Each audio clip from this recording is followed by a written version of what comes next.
হিন্দু শাস্ত্রমতে অন্যতম গুরুত্বপূর্ণ তিথি হল অম্বুবাচী। আসামের কামাখ্যা মন্দিরে এই অম্বুবাচী উৎসব উপলক্ষে বিপুল জনসমাগম হয় প্রতিবার। সেখানে এই বিশেষ পার্বণে বসে মেলা। অম্বুবাচী স্থানভেদে বিভিন্ন নামে পরিচিত। কোথাও আমাবতী তো কোথাও রজ উৎসব নামে পরিচিত। হিন্দু ধর্মীয় মতে এই অম্বুবাচী ঘিরে নানান শাস্ত্রমত প্রচলিত। দেখা যাক 2024 সালে কবে পড়েছে অম্বুবাচী। এছাড়া আমরা জানব 2024 সালে অম্বুবাচী কখন শুরু হবে, কখন শেষ হবে, বাড়িতে কি পূজা চলবে, স্নান যাত্রা অভিষেক করা যাবে কি, কি করবেন, কি নিষেধ আছে। তাহলে আসুন আমরা সেই সকল বিষয় সংক্রান্ত সব জেনে নিই। নমস্কার বন্ধুরা, পৌরাণিক কথায় আপনাদের সবাইকে স্বাগত। অম্বুবাচীতে জগন্নাথের স্নান যাত্রা, পূজা, অভিষেক করা যাবে। ভারতীয় সময় অনুযায়ী 2024 খ্রিস্টাব্দের 22শে জুন শনিবার সকাল 8টা 43 থেকে 25শে জুন মঙ্গলবার রাত 9টা 8 পর্যন্ত অম্বুবাচী পালিত হবে। বাংলাদেশের সময় অনুযায়ী 2022 খ্রিস্টাব্দের 22শে জুন শনিবার সকাল 9টা 13 থেকে 25শে জুন মঙ্গলবার রাত 9টা 37 পর্যন্ত অম্বুবাচী পালিত হবে। সৌর পঞ্জিকা অনুযায়ী সূর্য আষাঢ় মাসে মিথুন রাশিতে প্রবেশ করলে বসুন্ধরা মাতা ঋতুমতী হন বলে ধারণা করা হয়। এই সময় প্রচুর বৃষ্টিপাত হয় এবং ধরিত্রী উর্বরতা লাভ করেন বলে ধারণা করা হয় এবং এই 3 দিন কৃষিকাজ বন্ধ রাখা হয়। কিন্তু অম্বুবাচীর কোনো শাস্ত্রীয় উল্লেখ নেই। তবে কামাখ্যা দেবীর মন্দিরে এই অম্বুবাচী পালন করা হয়। তবে অনেকে এই 3-4 দিন পুজো, জপ, ধর্ম অধ্যয়ন, রান্না প্রভৃতি নিষেধ বলে প্রচার করেন। কিন্তু এসব ভগবানের নিত্য সেবার ক্ষেত্রে প্রযোজ্য নয়। ভগবানের সন্তুষ্টির জন্য আমাদের প্রতিদিন ভগবৎ নির্দেশিত পন্থা অনুসরণ করা উচিত। তাই এই 3 দিন 4 দিনও একই রকমভাবে ভগবানের প্রতিবিধানের জন্য কার্য করা উচিত।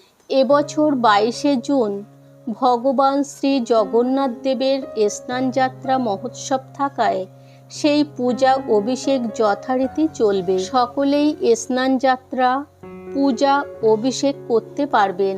শ্রীক্ষেত্র পুরীধাম সহ বিশ্বের সকল মন্দিরেই স্নানযাত্রা এবং পরবর্তী ভগবান শ্রী জগন্নাথ দেবের সকল সেবা পূজা এবং সকল মন্দিরেই নিত্য সেবা পূজা যথারীতি চলবে। তাহলে এই 3 দিন কি নিষেধ, কি করবেন না।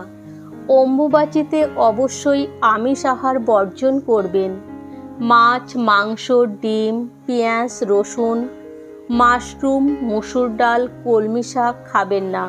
এছাড়া নেশা জাতীয় দ্রব্য, চা, পান, কফি, বিড়ি প্রভৃতি গ্রহণ করবেন না। এছাড়া দ্রুত ক্রীড়া, তাস, পাশা, জুয়া খেলা করবেন না। অবৈধ সঙ্গ করবেন না।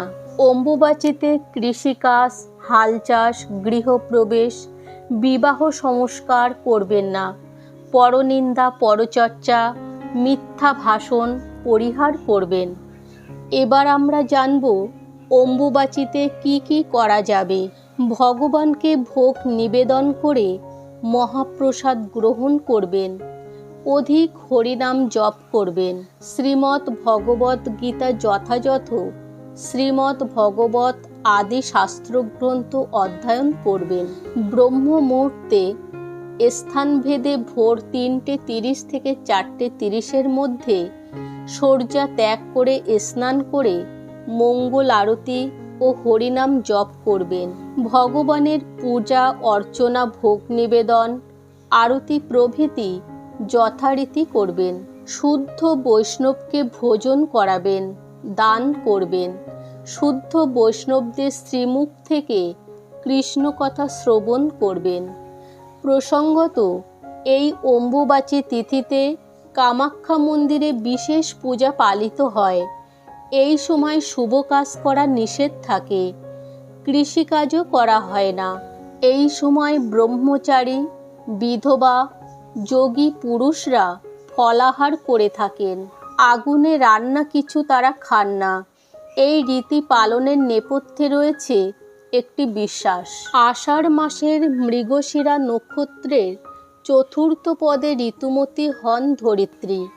পৃথিবীকে ধরিত্রী মাতারূপে সম্বোধন করে শাস্ত্রমতে এই 3 দিন কোনো মাটি খুঁড়ে চাষবাস করা হয় না। যেহেতু ঋতুমতী মহিলারাই কেবল সন্তান ধারণ করতে পারেন, তাই মনে করা হয় অম্বুবাচীর পর ধরিত্রীও সেই রূপেই আরও শস্য শ্যামলা হয়ে ওঠেন। এই বিশ্বাস থেকে 3 দিন দেবী মন্দিরে ঢাকা থাকে দেবীর মূর্তি। অম্বুবাচী কাটলে শুরু হয় পুজো ও বিভিন্ন মঙ্গলানুষ্ঠান। তাহলে বন্ধুরা, আজ এই পর্যন্ত। দেখা হচ্ছে পরের নতুন কোনো ভিডিও নিয়ে। ভিডিওটি যদি ভালো লাগে তাহলে কমেন্ট করে জানিও। আর যেসব নতুন বন্ধু আছো তারা সাবস্ক্রাইব করে পাশে থেকো। হরে কৃষ্ণ।